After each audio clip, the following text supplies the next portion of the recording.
మీకు తెలుసా, ఒకప్పుడు ఇసుకతో కప్పబడి ఉన్న ఆఫ్రికా ఎడారులు ఇప్పుడు పచ్చగా మారుతున్నాయని. అవును, సహారా అంటే ఎండలు, దుమ్ము, మరణం గుర్తుకు వస్తాయి. కాని ఇప్పుడు అక్కడ జీవం మొలుస్తోంది. ఆఫ్రికా ఖండం దక్షిణ భాగంలో ఉన్న సబ్సహారన్ ఎడారులు అంటే సహారా, సాహెల్, నమీబ్ వంటి ప్రాంతాలు ఒక పెద్ద మార్పు చూస్తున్నాయి. ఇటీవలి సంవత్సరాల్లో గ్రేట్ గ్రీన్ వాల్ అనే ప్రాజెక్ట్ ద్వారా లక్షల ఎకరాల భూమిపై చెట్లు నాటుతున్నారు. ఈ ప్రాజెక్టు లక్ష్యం 11 దేశాలంటే Senegal, Mauritania, Mali, Burkina Faso, Niger, Nigeria, Chad, Sudan, Eritrea, Djibouti, Ethiopia వంటి దేశాల్లో 8,000 కిలోమీటర్ల పొడవు, 15 కిలోమీటర్ల వెడల్పుతో గ్రీన్ వాల్ సృష్టించడం.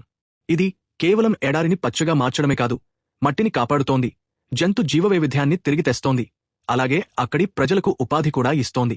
అంతేకాక వాతావరణ మార్పుల ప్రభావాన్ని తగ్గించే ఒక గొప్ప సహజ పరిష్కారం ఇది. శాస్త్రవేత్తల ప్రకారం భూమి ఉష్ణోగ్రత పెరిగినా ఈ హరిత ప్రయత్నం వలన కొత్త మేఘాలు, వర్షాలు కూడా పెరుగుతున్నాయి. ప్రకృతిని తిరిగి పచ్చగా మార్చే ఈ ఆఫ్రికన్ విప్లవం మనందరికీ ఒక ప్రేరణ. మన భూమి మన చేతుల్లోనే ఉంది. చిన్న చెట్టైనా నాటండి, పెద్ద మార్పుకు దారి తీయండి. ఇలాంటి అద్భుతమైన ప్రకృతి మార్పుల కథలు తెలుసుకోవాలంటే లైక్ చేయండి, షేర్ చేయండి, సబ్స్క్రైబ్ చేయండి.